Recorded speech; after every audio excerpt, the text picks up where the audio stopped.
Magandang gabi sa inyong lahat. Narito na naman tayo sa panibagong kwento, ang kwento ng kababalagan. Dito lang sa KLTV, Kwentong Kababalagan.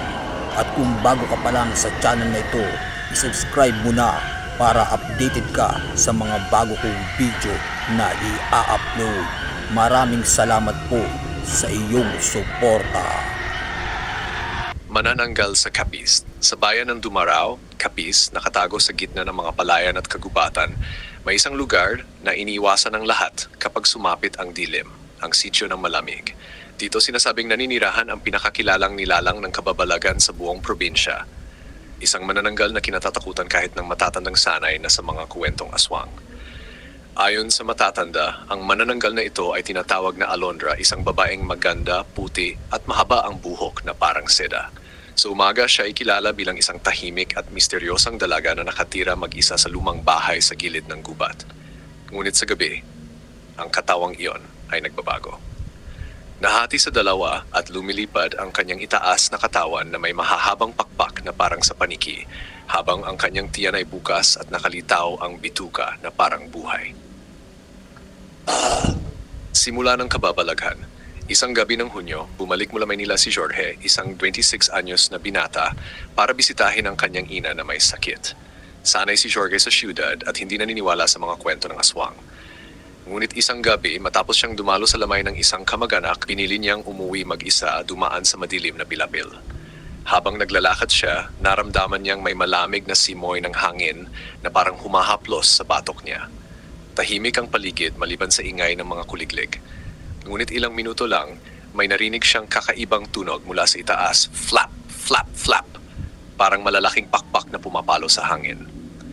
Paglingon niya sa langit, sa liwanag ng bilog na buwan, nakita niya ang isang nilalang na lumilipad pababa.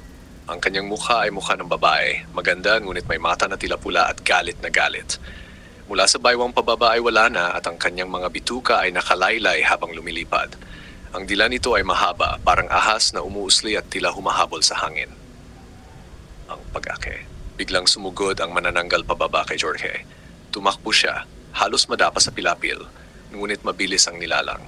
Amoy na amoy niya ang mabahong halimuyak ng dugo at panis na karne mula sa bunganga nito. Natatanda ni Jorge ang kwento ng kanyang ina. Kapag may manananggal, maghanap ka ng asin o bawang o kahit abo mula sa kalan. Iyon ang tanging panlaban mo.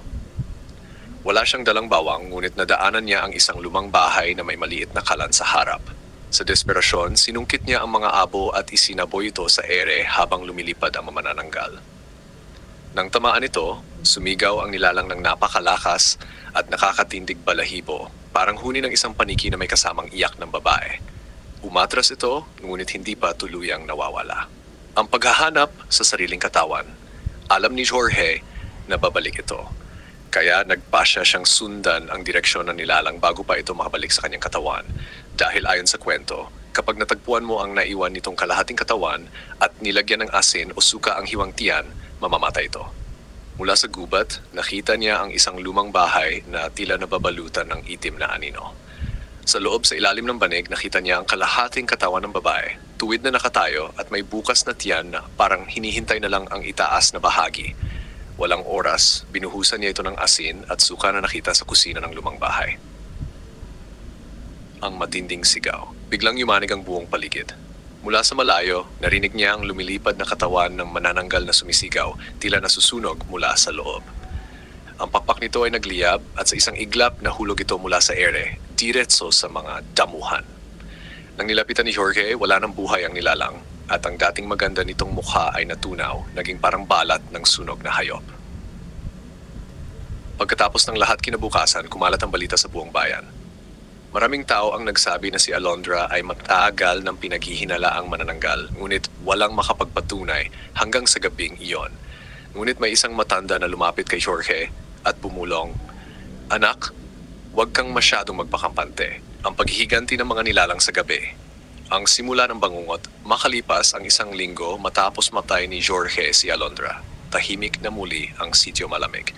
Maraming residente ang nakahinga ng maluwag, pero si Jorge ay nananatiling kinakabahan. Tuwing gabi, pakiramdam niya ay may mga matang nakamasid sa kanya mula sa dilim.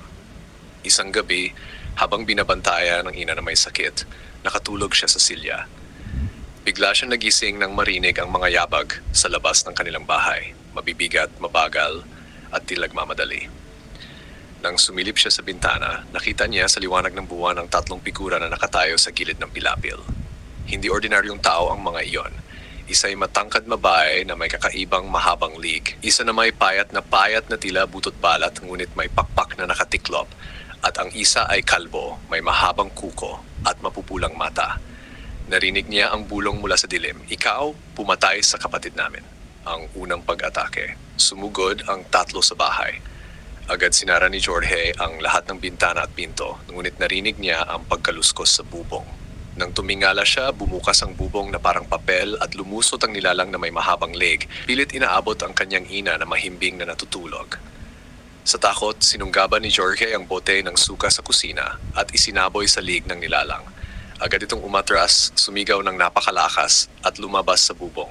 Ngunit hindi pa tapos ang lahat. Mula sa labas ay narinig niya ang pagaspas ng malalaking pakpak at malalalim na huni na tila panawagan sa iba pang halimaw.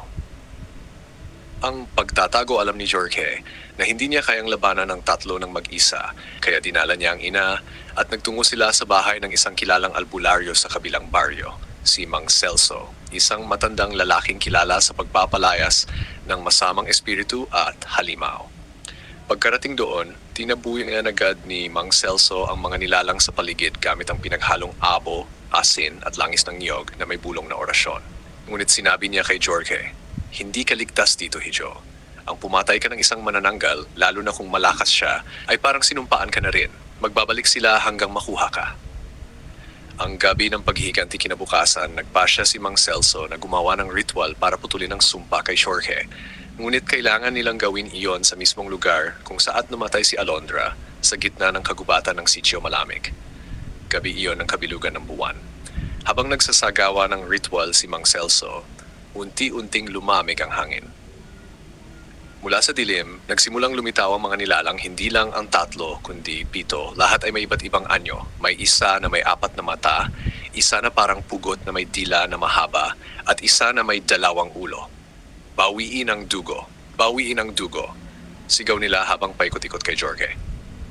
Ang huling laban, itinulak ni Mang Celso si Jorge sa gitna ng bilog na asin. Doon, isa-isa niyang tinamaan ang mga nilalang ng apoy mula sa langis na may bulong na orasyon.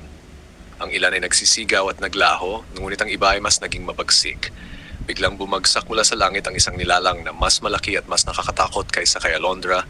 Kulay itim ang balat, may matutulis na sungay, at pakpak na parang sa dambuhalang paniki.